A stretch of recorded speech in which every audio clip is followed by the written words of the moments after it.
Well, that's what got thrown away in the record so far. Box back here is going to be like $3, 2 for $5 stuff, but there's like stuff that nobody's going to want. A lot of it all stinks musty because it was in that house, so even that guy's nice and clean stuff is still going to stink. But there's a couple monkeys. The vinyl looks okay, but the covers are beat up, so I don't know if they'll sell or not. I kept one out for myself. I think I may already have it, but I wanted to listen to that instant replay. Then I'll probably put it out for $5. It's the nicest of the lot.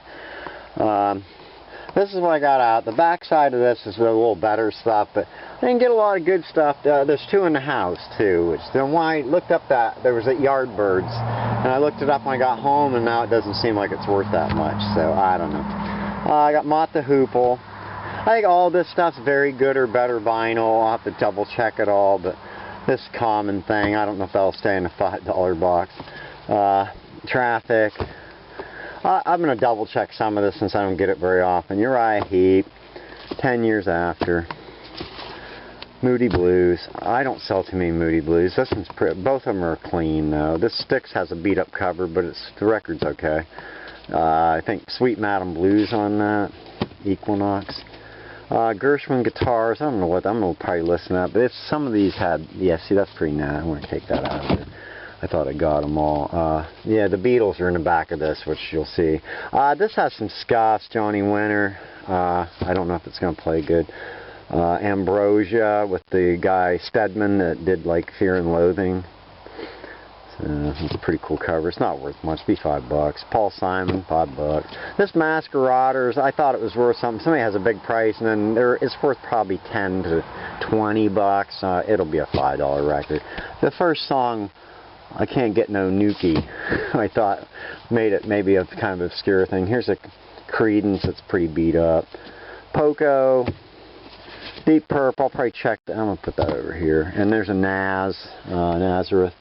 I don't remember what's on this. Nothing. Oh, This Flight Tonight's on it.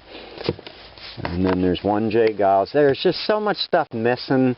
You know, no Floyd. You know, it's just weird. So somebody's taken some of this. Family must have taken a bunch of stuff. Graham Nash, David Crosby album. This Mahogany Rush. Fifth Dimension, Portrait. Crosby, Stills, Nash. I think some people didn't really like that yacht rock or whatever they call it. Rare Earth, Three Dog Night. There's supposed to be another part of the cover, I think, on that one. Here's the Beatles, which most of them have masking tape. Not good. I don't even know how good the vinyl is. I did not look at them. I was hoping maybe. Oh, did I just miss this one? 6, Beatles 6. I know yesterday or today. Or Butcher Block cover. Beatles 65. Something new. Just, I'll probably throw them in my $5 box or $3. It just depends. I'll probably listen to them all, so I'll at least get some use out of them. Here's Steve Miller, The Joker. REO Speedwagon. It had the shrink, but it was filthy, so I took it off. I don't see this Lost in a Dream very often. Is that the original? Yeah, there's the guitar guys. There's the original singer. None of them guys look like their singer. This must be before they got him. One James Gang. There's that Joe Walsh. Moody Blues again. Another Moody Blues. And a Steve Martin. Let's Get Small. And then there's a 12-inch single for Wang Chung. Don't Be My Enemy. And then we got Wang Chung. I think that's the single, right? Alright, then we got, I'm going to keep this, Swingin' Sounds for Secret Agents. I thought I had this, but it's another one similar. Here was a cool find. I didn't see it in here, but it is really scuffed up. I don't know if they're going to interfere with the sound or not. The cover is also pretty creased. Vanilla Fudge. Beat up cover. Dolly Parton. I don't know this album. Bubbling Over. I figured it'd be a $5 record. I'll check just in case it's like a long out of print record. Maybe it's worth something. Three Dog Night. Another Moody Blues, but more of an 80s. I don't know how rare that would be. I don't know if it was shorter print. I think it's mid 80s, so I don't think it's probably real short printed. Windward. That's like a double record set. I'll probably check the value of that. Joe Wall. Smoker You Drink. The Player You Get. Got a Close Encounters. There was a Kentucky Fried Rock album, which I had when I was young. It was only the first thing I heard, like Blackfoot and stuff on, but the cover's nasty, but the record's nice. I threw it in the $3 stuff. Here's Exile. That's probably gonna go. I should probably check the value. Crash Craddock's in here live. Alabama. I kept this because I think it's in pretty nice shape, so I'll put it in the sleeve. Maybe I can get 5. The rest of his stuff's in the cheap box, which probably will never sell. I'm not familiar with this, so I figured I'll look it up before I do anything with it. And then this looked unusual. I don't know. Julian's Treatment, a time before this. I do not know. I'm assuming probably not worth anything. Here is a, it's for, Derek and the Dominoes, Eric Clapton, whoever else. There was a Frank Zappa Hot Rats. I don't think it's worth more than $20. I'm going to see if I can clean the cover a little bit. I got the band Cahoots. I don't see that one as often. Neil Young, Time Fades Away. Fresh Cream. Another Eric Clapton thing. There's the Uriah Heep Demons and Wizards. In pretty nice shape. I'll try to get $10 for it.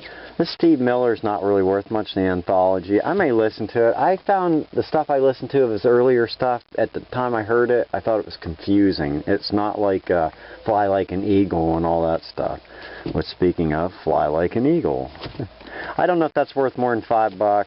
I kept this one out because it's pretty nice. And then the Beatles' Greatest Hits, the Volume 2. So, I'm going to check this VJ. I don't think it's worth a lot. I highly doubt it. And then there's that Jethro Tull, Living in the Past. It needs clean, but it's kind of cool. And then Who Quadrophenia. The last 2 records, Suzanne Vega, which I don't know if it's worth $20 or something like that.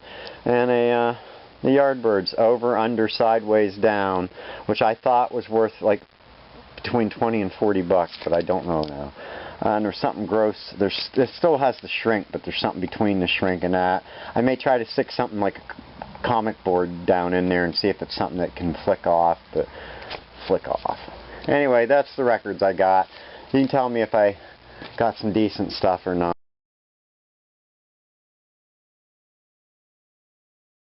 It would appear this album might be worth around $50. I did not check to see what's listed, and it was an auction that sold for the starting bid, so that doesn't tell me much.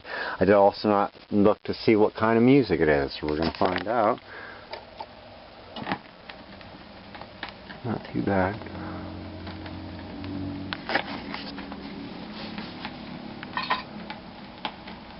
A little crackly.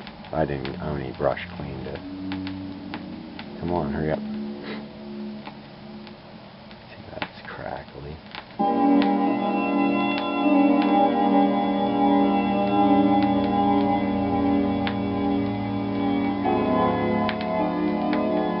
Yeah, a little crackly.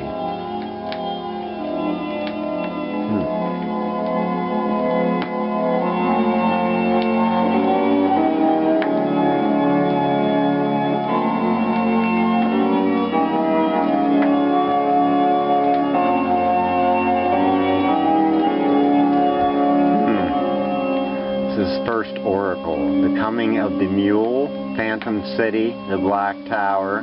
Out of the cinnamon sky, a face of years. Out of a tamarind byre come darkest fears and the first prophecy.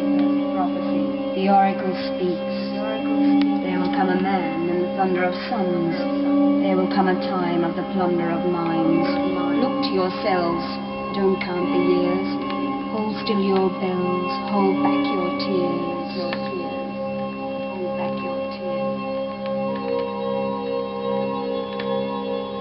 That's a lot of record. Here we go. See if it gets heavier.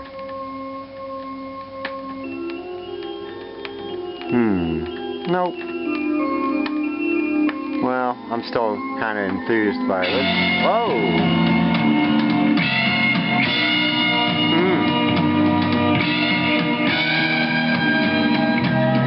It was worth the wait, maybe. Alright, that's enough of this. Check it out, I'm sure it's on YouTube. I highly recommend this album if you like to lay back and listen to something unique. It's pretty psychedelic prog stuff. I like it. It's a female vocalist. She was a science fiction author. Short-lived band, I guess. anyway, it was pretty good. I enjoyed it. It's a little noisy. I don't know. I wish sometimes I wish I had a deep cleaner to see how much better it sounds. I saw the Techmoan guy had that pop and click remover, but they're like $1,000 for like the cheapest one, at least. Maybe more closer to $2,000. But boy, it sure sounds like it does a good job on anything that's pops and click and staticky. It really removes almost all of it, and it didn't really sound like it affects the sound at all. So.